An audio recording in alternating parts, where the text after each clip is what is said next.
কিন্তু কালকে এখানে কর্মসূচি শেষ হওয়ার আগে ফেব্রুয়ারির প্রথম সপ্তাহে আমরা পাঠ করব এই যে হুমায়ুন কবিরের ভাষা। এটা তো ঠিক সোহরাওয়ার্দী, মোহাম্মদ আলী জিন্নাহদের মতো ভাষা বেরোচ্ছে। ধর্মীয় প্রতিষ্ঠান নিয়ে আমাদের পার্টির সকলে স্ট্যান্ড ক্লিয়ার করেছে, আমিও বলেছি নামকরণে আমাদের আপত্তি আছে। কিন্তু এই যে সরকারি মদতে 1000 পুলিশ দিয়ে যে উল্লাসটা সংগঠিত করা হলো মোগল পাঠান হানাদারদের নামে, বাবর একজন ধর্ষণকারী ছিলেন, লুটেরা ছিলেন, তিনি ভারতের কেউ ছিলেন না, তিনি ভারত দখল করতে এসেছিলেন, ভারতীয় মহিলাদের ভোগ করতে এসেছিলেন, ভারতের মন্দিরগুলো ভেঙে গুড়িয়ে হিন্দুদের ধর্ম, আদিবাসীদের ধর্ম পরিবর্তন করতে এসেছিলেন, ভারত থেকে লুটে নিয়ে ভারতের সোনা, হীরা, মণি, মাণিক্য সব আরবে নিয়ে চলে যেতে এসেছিলেন।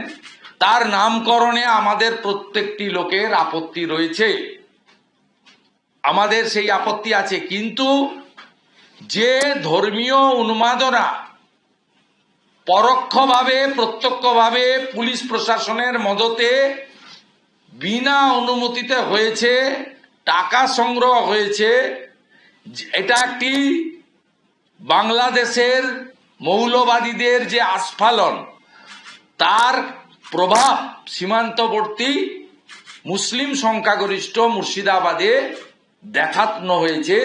এটি একটি সিম্বলিক কোনো ধর্মীয় প্রতিষ্ঠান তৈরি করার উদ্যোগ নয়।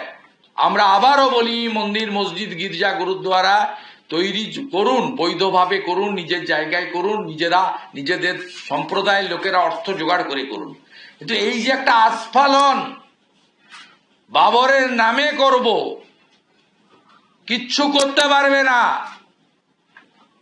আমরা করব, করে দেখাবো, মাইক বাজাবো, লক্ষ লোকের জমায়েত করব, no need any permission. Saraswati Puja Jogmaya দেবী কলেজে করতে গেলে হাইকোর্টে যেতে হয় ছাত্রীকে, আমাকে দোলের দাহন করতে গেলে ভবানীপুরে রাত্রি 9টার পরে গিয়ে গলির মধ্যে অন্ধকারে করতে হয় হাইকোর্টের অর্ডারে, কলকাতা পুলিশের আপত্তিতে। মা কালীকে প্রিজন ভ্যানে তোলা হয়, আর মমতা ব্যানার্জি এক চোখ বন্ধ করে ওইখানে এগুলো অ্যালাউ করলেন। এটা মৌলবাদীদের আস্ফালন এবং টাকা গোনা বলুন, টাকা সংগ্রহ করা বলুন, এবং কালকে গীতা পাঠের মতো একটি পবিত্র ধর্মীয় কার্যক্রমকে যেভাবে আরেকটি সম্প্রদায়ের তাদের ধর্মীয় গ্রন্থকে দিয়ে কাউন্টার করার কথা বলা হয়েছে, এটা ধর্মীয় সহাবস্থান বলে না। স্বামী বিবেকানন্দের ভাষায় নিজ ধর্মে আস্থাশীল, অপর ধর্মে শ্রদ্ধাশীল, এর মানে তা হয় না। যদি কালকের পরে 4 দিন পরে যারা ইসলাম ধর্ম মানেন তারা আলোচনা করে, মৌলবীরা, তাদের সংগঠনরা, হাফেজরা, ইমামরা বসে বলতেন যে আমাদেরও মনে হয় একটা ধর্মীয় গ্রন্থ আমাদের পাঠ করার দরকার বড় করে।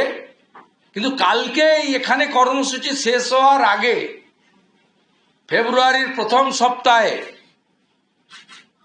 আমরা পাঠ করব এই যে হুমায়ুন কবিরের ভাষা। এটা তো ঠিক সোহরাওয়ার্দী, মোহাম্মদ আলী জিন্নাহদের মতো ভাষা বেরোচ্ছে। তো হুঙ্কার, চ্যালেঞ্জ এবং মাংস খাইয়ে করব। কি বলতে চাইছেন তো সমাজদার কা তো ইশারাই কাফিয়া, এভরিবডি নোজ ইট। এই মেসেজ ভেরি ডেঞ্জারাস।